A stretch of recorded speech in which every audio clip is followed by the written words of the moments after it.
આપણી વચ્ચે સન્માન્ય રાઠોડ સાહેબ આવ્યા છે. આપણે એમનું સ્વાગત કરીએ અને રાઠોડ સાહેબને વિનંતી કરું કે ઓબીસી ઉપર આપણે અત્યારે કેવા છીએ, કેવા અન્યાય થઈ રહ્યો છે અને હાલ શું પરિસ્થિતિ છે એના વિશે આપણને સન્માનીય રાઠોડ સાહેબ માહિતી પૂરી પાડશે.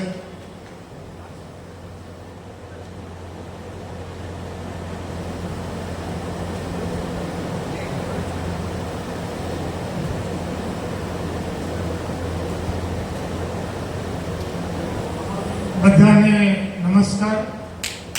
હું પ્રોફેસર ડૉક્ટર બીસી રાઠોડ આપ સર્વેને મળીને આનંદની લાગણી અનુભવું છું.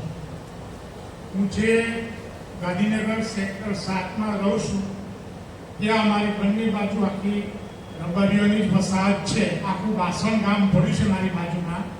એટલે અમે તો વર્ષોથી, હું 97થી ગાંધીનગર રહેવા આવ્યો ત્યાંથી અમારે ત્યાં એમની સાથે ઘર જેવા સંબંધો છે. હવે આપણે જે વાત મારી કરવાની છે એ એવા વિષયની વાત કરવાની છે કે આપણા સમાજના જે બાળકો છે, માલધારી સમાજના જે બાળકો છે, એને સરકારે એવા કાવા દાવા કરે છે જેના લીધે આપણો છોકરો નોકરીમાં લાગતો નથી અથવા તો એને અન્યાય થાય છે. એ અંગેની વાત હું તમારી સમક્ષ મૂકું છું. સૌથી પહેલી બાબત મારે તમને એ કહેવાની છે કે કોન્સ્ટેબલની જે પરીક્ષા છે એ કોન્સ્ટેબલની પરીક્ષામાં દોડના જે ગુણ હતા એ કાઢી નાખ્યા.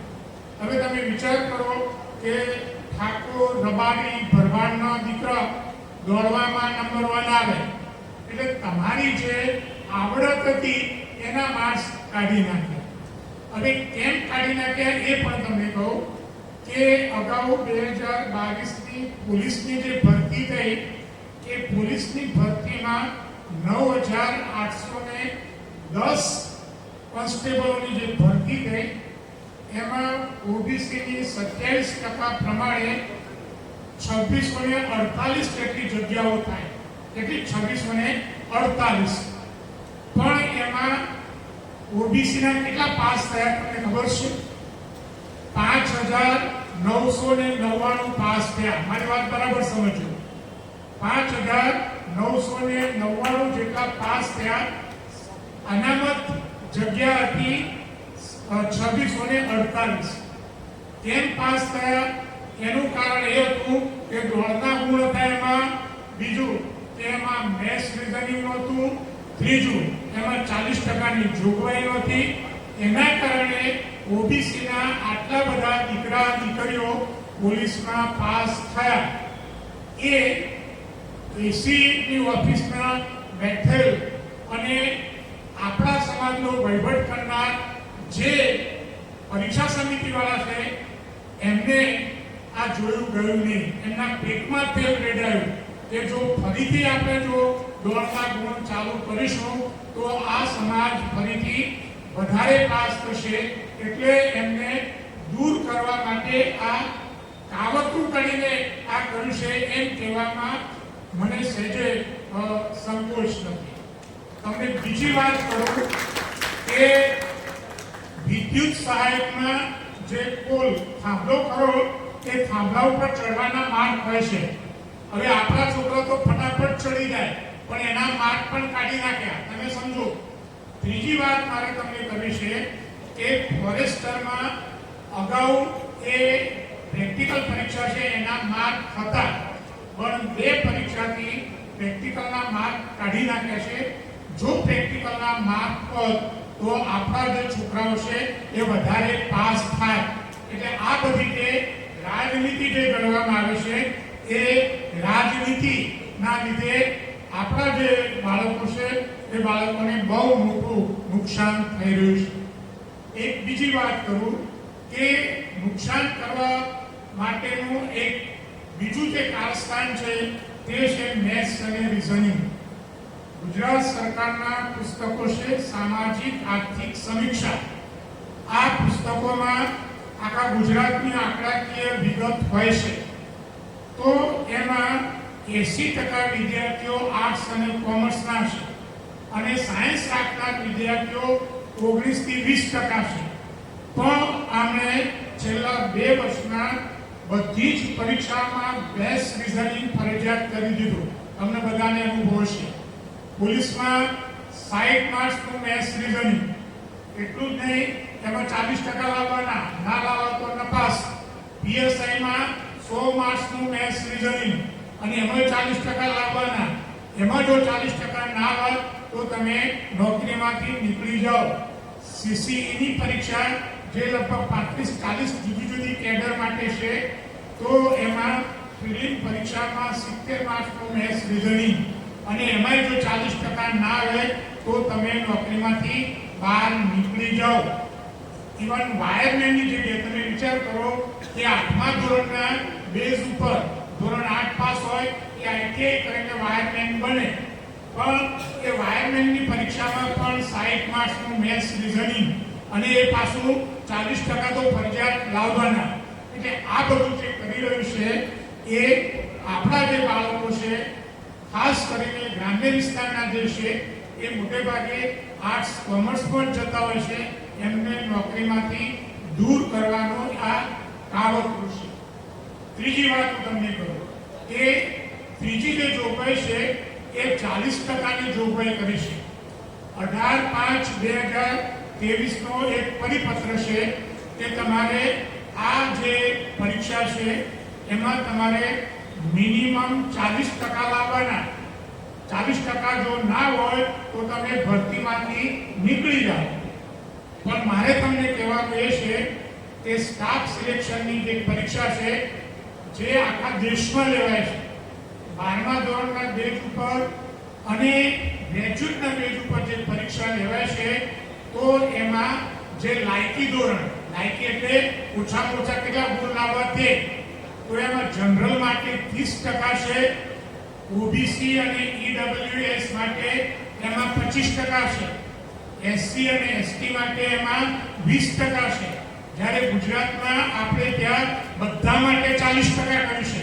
એટલે આ બધી જે બાબતો છે, તમારામાંથી જે આગેવાનો છે એ થોડી નોંધ કરીને સરકારમાં આપણે આ રજૂઆત કરવી પડશે. કારણ કે આપણા ઘણા બધા બાળકો છે જે પોલીસમાં ભાગ 1માં 40%માં જે 32 ગુણ લાવવામાં રહી ગયા હોય, અને તમારામાંથી કોઈ જો પરીક્ષા આપી હોય અને આગળ ઊંચી કરો કે કેટલા રહી ગયા છે 32માંથી લાવવામાં. હવે જુઓ તમે, આજ જે કારસ્તાન છે એમાં આટલા છોકરા આટલા રહી ગયા છે. 32 જે 40% જે લાવવાની જે વાત છે તેના લીધે.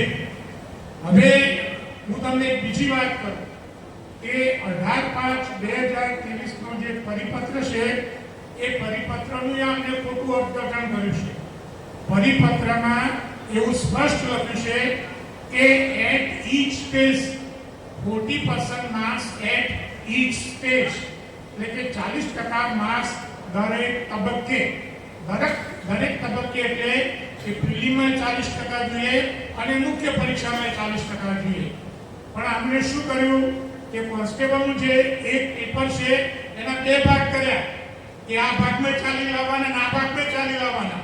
હકીકતમાં તો શું હોય કે 2 ભાગનો સરવાળો કરીને 40% જોઈએ, પણ એમણે આ રીતના એને લાગુ કર્યું કે આ ભાગમાં 40 લાવો અને આ ભાગમાં 40 લાવો.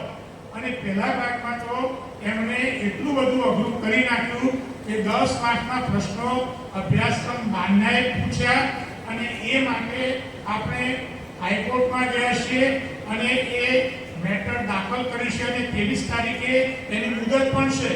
મેં જ વિદ્યાર્થીઓને પક્ષકાર બનાવીને હાઈકોર્ટમાં આપણે રીટ કરી છે.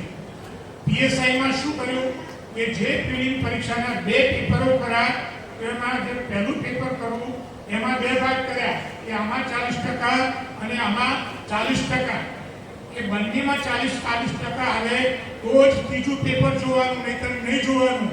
અને ત્રીજા પેપરમાં 40%. તમે વિચાર કરો કે ત્રીજા પેપરમાં 40%. આવું તો કોઈ જગ્યાએ નથી. અંદર પરિપત્ર છે, એ પરિપત્રમાં અને એવું તમને કહી દઉં કે સીસીની જે જાહેરાત જે ગયા વર્ષે આવી 2024માં લગભગ ડિસેમ્બરની તારીખ મને યાદ નથી, તો એ જાહેરાતમાં આનો ઉલ્લેખ નહોતો, પણ 4 ફેબ્રુઆરી 2024ના રોજ એમણે પાછળથી ખુલાસો કર્યો કે દરેક પેપરમાં 40% લાવવાની. જે જાહેરાત આપી હતી એ જાહેરાતમાં આવું નહોતું. તમે જોજો, મેં મારા સોશિયલ મીડિયામાં એ મેટર મૂક્યું છે. એ પાછળથી એવું કહ્યું કે તમારે દરેક પેપરમાં 40% લાવવાના. એટલે આ જે 40%ની જે જોગવાઈ છે એ જોગવાઈ ખૂબ જ અન્યાયકારી છે. એટલે આ બાબત છે તમારે ધ્યાનમાં રાખવાનું. સાહેબે મને વાત કરી કે ખાતા જ્યારે વેચવાના હોય ને ત્યારે કેવો ખાતો કોને આપવામાં આવે છે એની વાત કરી. તો હું એક વાત કરી દઉં કે આનંદીબેન જ્યારે શિક્ષણ મંત્રી હતા અને ફરી ચૂંટાયા ત્યારે અમારે કોલેજમાં ચર્ચા ચાલતી હતી કે હવે આનંદીબેનને કયું ખાતું મળશે. તો મેં એમને પહેલા કહ્યું કે આનંદીબેન છે હવે છે ને શહેરી વિકાસ ખાતું લેશે.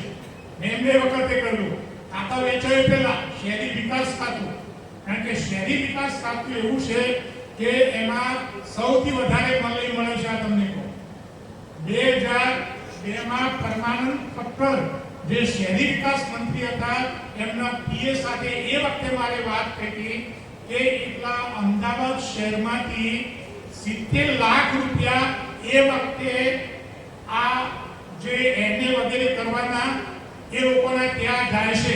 આ બધી હકીકત છે. એટલે થયું શું કે તલાટીમાં રેવન્યુ તલાટી, જે રેવન્યુ તલાટી પર એક વસત કહેવાય છે. એટલે આ લોકોએ એવું વિચાર્યું કે આ જે ઇતરકોમ છે એ ઇતરકોમમાંથી રેવન્યુ તલાટી તો ના જ બનવો જોઈએ. એટલે આખો રેવન્યુ તલાટીનો આખો જે અભ્યાસક્રમ છે બદલી નાખ્યો. જે છોકરાઓ પરીક્ષા આપતા છે એમને ખબર હશે, પહેલા જે રેવન્યુ તલાટીની જે પરીક્ષા હતી એ પરીક્ષા માત્ર 100 માર્ક્સની એમસીક્યુ પરીક્ષા લઈને જ એ પરીક્ષામાં છોકરા પાસ થતા હતા. અને એમાં જે પછાત વર્ગના બાળકો છે, માલધારી સમાજના બાળકો છે, આહિર છે, થોડા ઠાકોર સમાજના જે બાળકો છે એ પણ એમાં પાસ થતા હતા. એટલે એમને લાગ્યું કે આવી રેવન્યુ તલાટીની મલાઈદાર જગ્યાઓ આ લોકોના હાથમાં ના જવી જોઈએ. એટલે આખો અભ્યાસક્રમ બદલી નાખ્યો. 100 માર્ક્સના બદલે 200 માર્ક્સનું પ્રિલિમ કરી દીધું. અને 200 માર્ક્સના પ્રિલિમ પછી એમણે મુખ્ય પરીક્ષા કરી 3 પેપરોની. મુખ્ય પરીક્ષા કરી 3 પેપરોની. અને એના જે નિયમો જે કર્યા છે એ જીપીએસસી કરતા પણ અઘરા કર્યા. કઈ રીતે અઘરા કર્યા એ વાત હું તમને સમજાવું, જરા ધ્યાનથી સમજો. પહેલી બાબત એ છે કે જીપીએસસીમાં પ્રિલિમ પરીક્ષા પાસ કરીને મુખ્ય પરીક્ષામાં બેસવા માટે 15 ગણા ઉમેદવારોને છૂટ, જ્યારે રેવન્યુ તલાટીમાં માત્ર 5 ગણાને જ મુખ્ય પરીક્ષામાં લઈ જવાના. એવો 15 ગણા અને આ 5 ગણા, એટલે આખું બધું છે એ ત્યાંથી નીકળી જાય. બીજી બાબત કે રેવન્યુ તલાટીમાં જે 3 પેપરો મુખ્ય, ગુજરાતી 100 માર્ક્સનું, અંગ્રેજી 100 માર્ક્સનું અને જીએસ છે 150 માર્ક્સનું, ત્રણેય પેપરમાં 40% ફરજિયાત. આ તમે સમજો. યુપીએસસીની પરીક્ષા, જીપીએસસીની જે પરીક્ષા છે એવી કોઈ પરીક્ષામાં ડિસ્ક્રિપ્ટિવ પેપરમાં 40%ની કોઈ જોગવાઈ નથી. ક્લાસ 1-2 માં જોગવાઈ નથી. પણ રેવન્યુ તલાટીની પરીક્ષામાં 3 પેપરમાં તમારે 40% લાવવાના. ગુજરાતી તમારું બહુ સારું હોય પણ જો અંગ્રેજીમાં અડધો માર્ક્સ ઓછો આવ્યો તો તમે સ્પર્ધામાંથી નીકળી જાઓ. હકીકતમાં તો એ 3 પેપરનો ટોટલ કરીને 40% કરવાનું હોય, પણ આ ખોટું કરી રહ્યા છે. બીજી વાત તમને કહું કે જીપીએસસીની પરીક્ષામાં અંગ્રેજીના જે માર્ક છે એ નહીં ગણાય, જ્યારે રેવન્યુ તલાટીની પરીક્ષામાં અંગ્રેજીનું આખું 100 માર્ક્સનું પેપર. તમે વિચાર કરો, જે વડીલો કેટલાક બેઠા છે એમને કદાચ આ બાબતની ખબર નહીં હોય. ગુજરાતીના માર્ક જીપીએસસીમાં નહીં ગણાય, પણ રેવન્યુ તલાટીમાં ગુજરાતીનું આખું 100 માર્ક્સનું પેપર એના માર્ક્સ ગણાશે. બીજી વાત તમને કરું કે ગુજરાતી અંગ્રેજી બંનેના માર્ક્સ ગણાશે. જીપીએસસી માં ગુજરાતી અને અંગ્રેજીના માર્ક્સ ત્યાં ગણાશે નહીં. અને એ વાત હું તમને કહું કે જીપીએસસી ના જે હોદ્દેદારો છે એમના અંગત લોકોને પાસ કરવા માટે આ ગોઠવ્યું છે. આ જે કર્યું છે એમના અંગત લોકોને પાસ કરવા આ ગોઠવ્યું છે. એની પણ અમે તપાસ કરી રહ્યા છે. વિગત આવશે કે આપની સમક્ષ અમે રજૂ કરીશું. બીજી વાત હું તમને કરું કે અંગ્રેજીનો જે અભ્યાસક્રમ છે જીપીએસસી નો એમાં માત્ર 4 જ ટોપિક છે. કેટલા? 4 જ ટોપિક છે. અને રેવન્યુ તલાટીનો જે અભ્યાસક્રમ છે અંગ્રેજીમાં એમાં 4 વત્તા બીજા 4 8 ટોપિક છે. કહેતા હું ટોપિક પણ તમને કઈ બતાવું. જીપીએસસી માં અંગ્રેજીનો અભ્યાસક્રમમાં માત્ર 4 જ ટોપિક, જ્યારે રેવન્યુ તલાટીમાં જે જીપીએસસી ના જે 4 ટોપિક છે એ ઉપરાંત બીજા 4 ટોપિક અભ્યાસક્રમમાં મૂક્યા છે. બીજી વાત તમને કરું કે જીપીએસસી માં તમને એમ લાગે કે પેપર જોવામાં અન્યાય થયો છે તો મારે રીચેકિંગ કરાવવું છે તો જીપીએસસી માં રીચેકિંગ થાય છે. પણ રેવન્યુ તલાટીમાંથી એમને રીચેકિંગ કાઢી નાખ્યું અને જે તમને માર્ક આપીશું એ ફાઇનલ રીચેકિંગ ફરીથી પેપર જોવાનું કાઢી નાખ્યું. રીચેકિંગ છે પણ ફરીથી પેપર જીપીએસસી માં જોગવાઈ છે કે તમને અન્યાય થયો હોય તો આખું પેપર ફરીથી તપાસવાનું. તો આ ફરીથી પેપર તપાસવાની જોગવાઈ રેવન્યુ તલાટીમાંથી કાઢી નાખી છે. આ બધું તમે વિચાર કરો કે પરીક્ષા લેનાર જે એજન્સીઓ છે આ એમની રાજનીતિ રમી રહ્યા છે અને જે વર્ગ છે એ વર્ગને નુકસાન કરવા માટે જઈ રહ્યા છે. એટલે આ બાબત આપણે ધ્યાનમાં રાખવાની છે અને એની આપણે રજૂઆત કરવાની છે. હવે મારે જે બીજી વાત કરવાની છે કે જીપીએસસી નું જે ઇન્ટરવ્યુ જે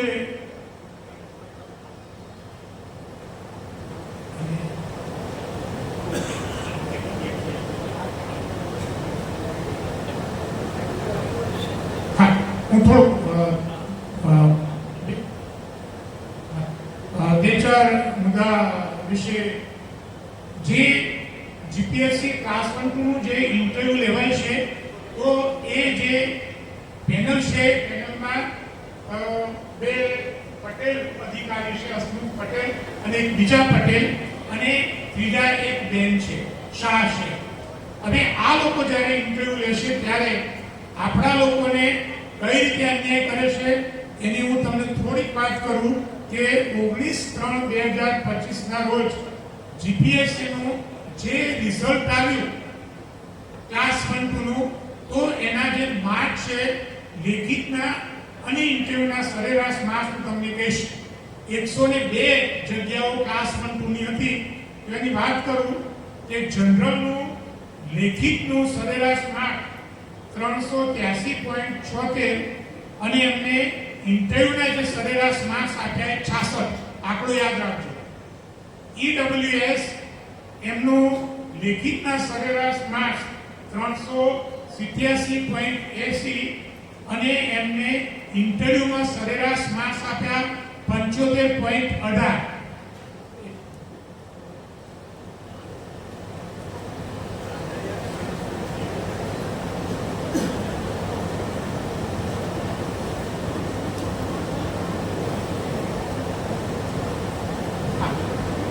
હવે જે એસસી હતા એમનું લેખિતમાં સરેરાશ માર્ક 399.25 પણ એમને ઇન્ટરવ્યુમાં સરેરાશ માર્ક્સ આપ્યા 58.5.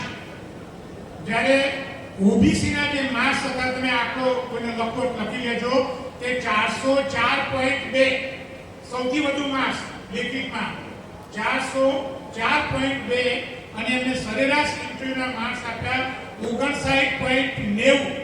અને જો ઈડબ્લ્યુએસ ના 387 પણ એમને સરેરાશ માર્ક્સ આપ્યા 75.18. જ્યારે ઓબીસી ના સરેરાશ માર્ક 404.20 અને એમને સરેરાશ માર્ક્સ આપ્યા 59.90. આના લીધે જે અનામત કેટેગરીના જે વિદ્યાર્થીઓ છે એ વિદ્યાર્થીઓને બહુ મોટું અન્યાય થાય છે. એટલે આપણી એક માંગણી એવી હોવી જોઈએ કે ઇન્ટરવ્યુ કમિટીમાં ઓબીસી સમાજનો એક એક્સપર્ટ પ્રતિનિધિ બેસાડવો જોઈએ. એવી આપણે બધાએ ભેગા થઈને રજૂઆત કરવી જોઈએ અને રજૂઆત કરાવડાવી છે. હવે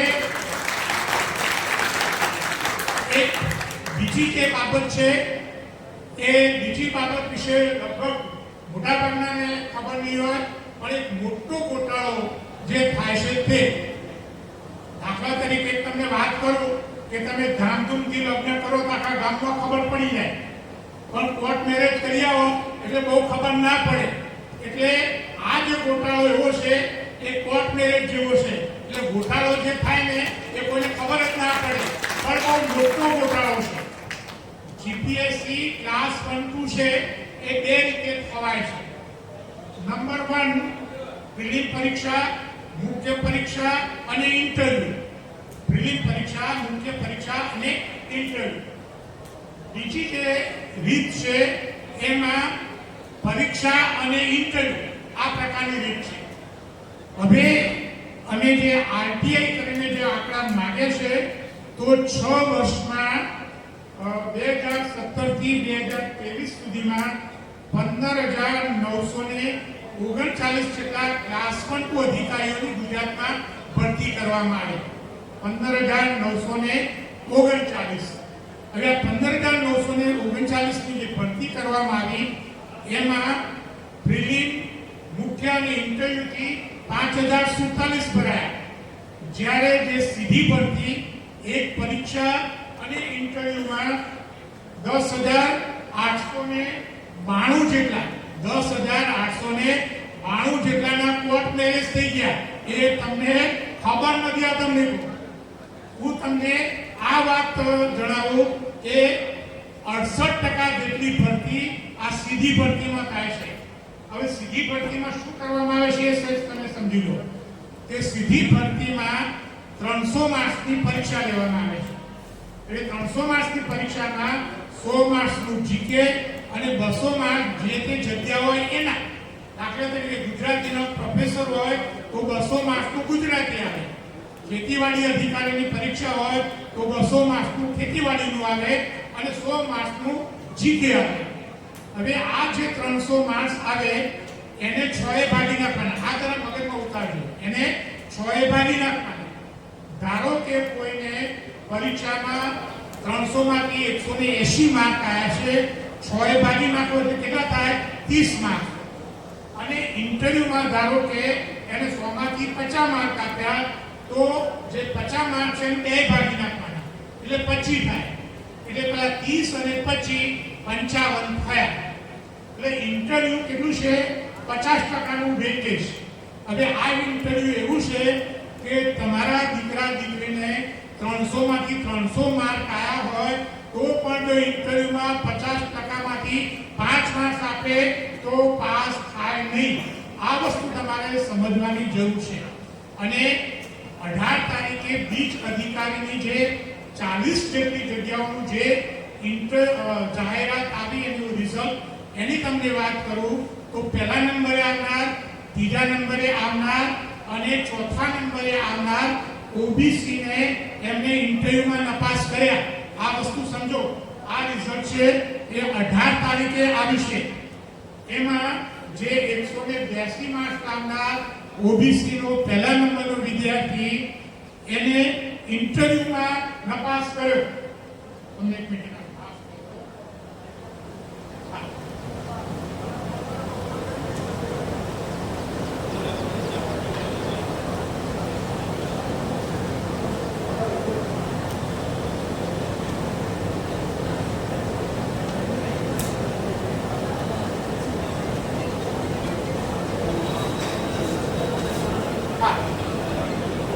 અને જે લેખિતમાં પહેલા નંબરે ઓબીસી નો વિદ્યાર્થી આવ્યો હતો એના 182.58 માર્ક્સ હતા 300 માંથી. એને ઇન્ટરવ્યુમાં માત્ર 28 માર્ક્સ આપ્યા. ત્રીજા નંબરે ઓબીસી નો જે વિદ્યાર્થી આવ્યો એના 180.18 ગુણ હતા અને એને ઇન્ટરવ્યુમાં 40 ગુણ આપ્યા, નપાસ થયો. ચોથા નંબરે ઓબીસી નો જે વિદ્યાર્થીઓ એના 179.76 ગુણ હતા, ઇન્ટરવ્યુમાં એના 21 ગુણ આપ્યા, એ નપાસ થયો. જ્યારે ઈડબ્લ્યુએસ માં યાદ રાખો, ઈડબ્લ્યુએસ માં 130.14 ગુણ લાવનાર ને મૌખિકમાં 90 ગુણ આપ્યા. કેટલા? 130.14 લાવનાર ને મૌખિકમાં 90 ગુણ આપ્યા. બીજો ઈડબ્લ્યુએસ નો 128.16 લાવનાર ને ઇન્ટરવ્યુમાં 88 ગુણ આપ્યા. હવે આ તમે સમજો કે આ રીતના જો કરવામાં આવે તો આપણા છોકરા 300 માંથી 300 લાવે તો પણ ઇન્ટરવ્યુમાં પાસ થઈ શકે નહીં. થોડાક સમય માટે જે આદિજાતિ વિકાસ અધિકારીનું જે રિઝલ્ટ આવ્યું હતું 3-4 મહિના, લગભગ માર્ચ મહિનાને કે એપ્રિલમાં જે રિઝલ્ટ આવ્યું, તો એમાં 1 થી 16 નંબર લેખિતમાં આવનાર જે વિદ્યાર્થીઓ હતા એમાં 13 વિદ્યાર્થીઓ ઓબીસીના, એ 13 માંથી 10 જણને નપાસ કર્યા. લેખિતમાં 1 થી 16 માં આવનાર 13 વિદ્યાર્થીઓમાંથી એમણે લેખિતમાં 1 થી 16 માં આવનાર 13 વિદ્યાર્થીઓમાંથી એમને 3 ને પાસ કર્યા, 10 ને નપાસ કર્યા. હવે આ જે 50% જે ઇન્ટરવ્યુ છે એ માત્ર ને માત્ર ગુજરાતમાં છે.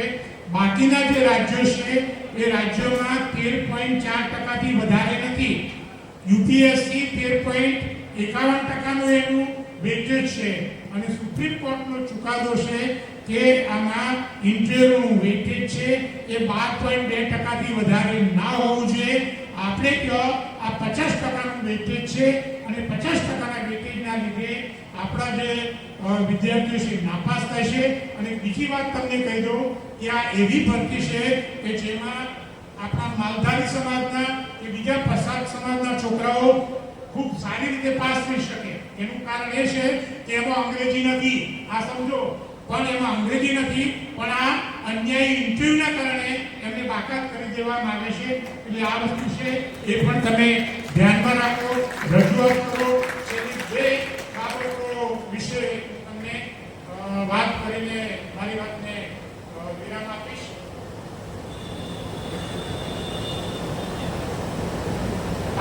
બીજી બાબત એ છે કે સરકાર પરીક્ષાની તૈયારી કરવા માટે 20,000ની સહાય આપે છે. સરકાર 20,000ની સહાય આપે છે, પણ એમાં પણ ઓપન અને ઈડબ્લ્યુએસ માટેનું જે પોર્ટલ છે એ આખું વર્ષ ચાલુ રહેશે, ગમે ત્યારે અરજી કરી શકો. જ્યારે ઓબીસી માટે માત્ર વર્ષમાં 1 જ મહિનો ખોલવામાં આવે છે. આ પણ તમે ધ્યાનમાં રાખો. ઈડબ્લ્યુએસ માટે અને ઓપન માટે 12 મહિના પોર્ટલ, આપણા જે વડીલો છે એમને કદાચ ખ્યાલ નહીં હોય, 12 મહિના પોર્ટલ ખુલ્લું રહેશે. જ્યારે ઓબીસી માટે 1 મહિનો પૂરતી જાહેરાત કરવામાં આવે છે અને એમાં અરજી કરવામાં આવે છે. એક બીજી વાત હું તમને કહી દઉં કે તામિલનાડુમાં ઓબીસી માટેની 50% અનામત છે, તેલંગાણામાં 42% કરી, કેરળમાં 30% કરી, એટલે 30% ચાલે જ છે, આંધ્રમાં 29% કરી. આપણું જે મંડળ કમિશન પણ જો 52% કહેતું હોય તો ઓબીસી સમાજને એની વસ્તીના પ્રમાણમાં આટલી અનામત એને આપવી જોઈએ, એ પણ આપણે રજૂઆત કરવાની રહેશે. આ વસ્તુ છે. એક બીજી બાબત ઉપર પણ તમે ચર્ચા કરજો કે ઈડબ્લ્યુએસ છે એનો ઉપયોગ ઇન્ટરવ્યુમાં એસસી, એસટી અને ઓબીસીને અન્યાય કરવા માટેના હથિયાર તરીકે ઉપયોગ કરવામાં આવે છે. કારણ કે એ લોકોને બધા જે હમણાં જે બીજ અધિકારીને જે ઈડબ્લ્યુએસ નું જે રિઝલ્ટ થયું એમને એટલા બધા માર્ક્સ આપ્યા કે લોકો ઈડબ્લ્યુએસ ના બદલે એ ઓપનમાં પાસ થયા. 40 જગ્યાઓમાંથી 15 જણા ઈડબ્લ્યુએસ ના પાસ થયા. તો વિચાર કરો, ટોટલ 40 જગ્યા, એમાંથી 15 ઈડબ્લ્યુએસ ના અધિકારીઓ પાસ થયા. ઇન્ટરવ્યુમાં જો આવું રહેશે તો આપણને નુકસાન થશે. છેલ્લે બીજી વાત કહીને મારી વાતને વિરામ આપું છું કે ઝવેરી પંચનો જે અહેવાલ જે સરકાર છુપાઈ રહી છે એ જો રજૂઆત કરવામાં આવે તો એનાથી આપણને તાત્કાલિક ફાયદો થયો છે. કારણ કે એના લીધે જ જે ગ્રામ પંચાયત, તાલુકા પંચાયત અને જિલ્લા પંચાયત ઓબીસીની બેઠકો 10%થી એ વધારીને 27% કરવામાં આવી. પણ સુપ્રીમ કોર્ટના ચુકાદામાં એમણે જે ગાઈડલાઈન છે એમાં સ્પષ્ટ કહ્યું હતું કે યુનિફાઈડ કરો, એટલે કે જો સુરેન્દ્રનગરમાં ઓબીસીની વસ્તી વધારે હોય તો એને ત્યાં વધારે સીટો આપો. અમને તો માત્ર એક સરખી 10 ની 27% કરી દીધી છે, તો એ સીટો પણ વધી શકે એમ છે. અને એમાં 50%નો જે ઓબીસીને આપવાનું થાય છે ત્યારે તમારી સમક્ષ એ વાત કરવામાં આવે છે કે 50%ની લિમિટ વધે નહીં, પણ આ તો ખોટી વાત છે. ગુજરાતમાં હાલમાં 59% અનામત છે. કેટલું? 59%. પણ ઓબીસીને આપવાની વાત કરશો એટલે કે સુપ્રીમ કોર્ટની ગાઈડલાઈન છે એમાં 50%થી વધવું ના જોઈએ. તામિલનાડુમાં 69% છે, બીજા રાજ્યોમાં 76, 73 અને 70% પણ અનામત હાલમાં ચાલે છે. એટલે આ જે બાબત છે એ ધ્યાનમાં રાખો. 2-3 બાબતો આ તો આપણને જે અન્યાય થાય છે તે તમારા સમાજમાંથી વધુને વધુ પાસ કઈ રીતે થાય એની 4-5 વાતો હું તમને કહું છું, એ તમે ધ્યાનમાં રાખશો. સૌથી પહેલા તો તમારા જે બાળકો ભણતા હોય એ સમયે હાઈસ્કૂલ લેવલે જે સ્કોલરશિપની જે પરીક્ષાઓ આવે છે એ બધાને તમે ભરાવતા હો. ભલે એમને નંબર લાગે કે ના લાગે, પણ એક તૈયારી તો થશે સ્પર્ધાત્મક પરીક્ષાની. એટલે જ્યારે પણ આવી જે સ્કોલરશિપની પરીક્ષા આવે છે તો બાળકોને સૌથી મેક્સિમમ તમે ફોર્મ ભરાવો. 12મા સુધી 2-3 પરીક્ષાઓ આવી આપશે તો કદાચ 12મા પછી એ કોન્સ્ટેબલમાં સીધો એ પાસ થઈ જશે. નંબર 2, બીજી બાબત એ છે કે જ્યારે 10મા અને 12મા ધોરણનું રિઝલ્ટ આવે ત્યારે તમારા સમાજના જે બાળકો છે એનો કારકિર્દી માર્ગદર્શન કાર્યક્રમ રાખો કે 12મા ધોરણ પછી કયો જવું, કઈ લાઈન લેવું, શું કરવાથી ફાયદો થાય તો આપણને સારું ફાયદો થઈ શકે. ઘણી વાર એવું બને કે ગ્રેજ્યુએટ થયા પછી એમ થાય કે સારું આમાં ગયા હોત તો સારું હતું, પણ એ મોડું થઈ ગયું છે. એટલે આ બીજી વાત છે. અને ત્રીજી વાત, જો તમે તમારાના ખૂબ જ મહત્વનું છે, જો તમે તમારા બાળકોને અંગ્રેજી મીડિયમમાં ભણાવતા હોય તો ઘરે ગુજરાતીનો શિક્ષક રાખીને ગુજરાતી ટ્યુશન ચાલુ કરાવી દો. અને જો તમારા બાળક ગુજરાતી મીડિયમમાં ભણતા હોય તેનું અંગ્રેજી પાકું કરવા માટેનું કરો. ગુજરાતમાં નોકરી લેવી હોય તો આ બંને ભાષાઓ પાકી હોવી જોઈએ. એટલે એ પ્રકારે તમે આયોજન કરીને આગળ કરો. અહીંયા મને બોલાવ્યો અને આપના સભ્યને મળવાનો મને જે મોકો આપ્યો એ બદલ આપ સભ્યનો હું ખૂબ ખૂબ આભાર માનું છું. અને વાતને વિરામ આપીએ પહેલાં હું રોજ પરીક્ષાનું કરંટ અફેર્સ વગેરે હું સોશિયલ મીડિયામાં મૂકું છું. જે સોશિયલ મીડિયામાં 500-600 જેટલા મારા વિડીયો છે. હું 1 રૂપિયો પણ ચાર્જ લેતો નથી. ધારું તો મને વર્ષે 50 લાખ મળે, પણ એ બધું જ ફ્રી છે. તમે સર્ચ કરીને એનો ઉપયોગ કરશો. એક રમેશ પારેખના શેર સાથે મારી વાત પૂરી કરું કે